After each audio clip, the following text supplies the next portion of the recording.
નમસ્કાર દર્શક મિત્રો, વડોદરા ફરતી ન્યૂઝ ચેનલમાં આપનું હાર્દિક સ્વાગત છે। વિશ્વામિત્રી નદીના દબાણો ઉપર કોંગ્રેસના કાર્યાલય ખાતે બેઠક યોજાઈ હતી। સર્ટિફાઈડ નકલને આપી છે, લઈ લેજો।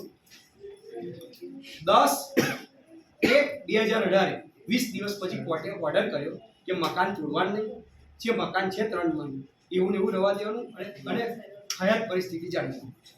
બધું જુઠ્ઠું છે યાર, જુઠ્ઠું બોલવામાં તો શું, મેં ઓન પેપર આપ્યું છે। જુઠ્ઠું તો માણસ ગમે તે બોલી શકે। આજ આ મિલકત મેં બહારથી ભાવનગરથી આવીને ખરીદી નહીં। આ મારી વડીલો પાર્ટી 1935 થી મિલકત છે। 1935 થી જ્યારે દેશ આઝાદ નતો ત્યારથી મારા જીવાભાઈ દાદાનું મારું નામ છે અંદર, અને મારી વડીલો પાર્ટી મિલકત ગરમીમાં કરોડો રૂપિયાની છે। 20,000 ફૂટ જગ્યા મેં હાલ દીધી એમને કોર્પોરેશનને 25 કરોડની, તો મારે ભાજપમાં જઈને 20,000 ફૂટ જગ્યા બીજી છૂટી કરવાની કઈ જરૂર છે? છોડ પડી રહી જગ્યા સ્થળ અને 5% બાંધકામ તો જીડીસીએલના નોર્મ્સમાં છે કે પ્રતિબંધિત વિસ્તારમાં 5% બાંધકામ કરી શકું। તમે 5% થી વધારે તો મેં કર્યું નથી બાંધકામ। અને એ ફિલ્મ સુધીનો એમનો સ્ટે હતો અને પછી તમને બંધ ચાલ્યું, તમે લેટ આવ્યા। 12/27 આમાં બધું ઓફિસર સર્ટિફિકેટ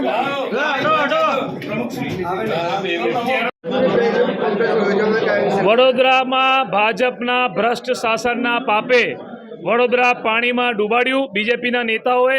અને જ્યારે આજે જે પ્રજા જ્યારે પાણીમાં હતી 3 દિવસ, વડોદરાના મારા નાના છોકરાઓ માતા બહેનોને 2 ટાઈમ પીવાનું પાણી નહોતું મળતું, એ ટાઈમમાં આ બીજેપીના નેતાઓ અહીંયા કંટ્રોલ રૂમમાં એસી કેબિનમાં બેસીને 5 સ્ટાર હોટલના ફૂડ પેકેટ ખાતા હતા। અને 30 વર્ષ જ્યારે પ્રજાએ એમને શાસન આપ્યું, જે નીચે તળિયેથી માંડીને છેક નળિયે સુધી, એટલે કે બોટમ ટુ ટોપ બીજેપી કોર્પોરેટર ભાજપના, મેયર ભાજપના, ધારાસભ્યો ભાજપના, સાંસદ ભાજપના, 30 વર્ષથી તમે શાસનમાં છો, તો પણ આજે અમને કોંગ્રેસનું નામ લેવું પડે છે।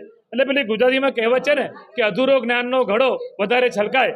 જે વ્યક્તિ, જે ટેકનોક્રેટ મેયર પોતાની જાતને કહે છે જે ધારાસભ્ય છે, જે 1976નો નકશો લઈને આવ્યા, એમને કદાચ ખબર નથી કે આ ટાઉન પ્લાનિંગ એક્ટના નિયમોની જે શરૂઆત થઈ એ 1979માં થઈ। તો તમે જે નકશો લઈને આવ્યા અને 30 વર્ષ તમે શું કર્યું? તમે કેમ બધાને રજા ચિઠ્ઠી આપી? તમે કેમ ઇમ્પેક્ટ ફી લઈને જે ગેરકાયદેસર છે એને કાયદેસર કર્યું? અને એમના જે કોર્પોરેટર જે વાતો કરતા હતા એમના ભ્રષ્ટાચાર હમણાં જ અહીંયા સંદીપભાઈએ ઉજાગર કર્યા છે। કેયુરભાઈ રોકડિયા જે પૂર્વ મેયર છે એમના પણ એમાં નામ નીકળ્યા છે, જે કોર્પોરેટર છે એમના પણ નામ નીકળ્યા છે।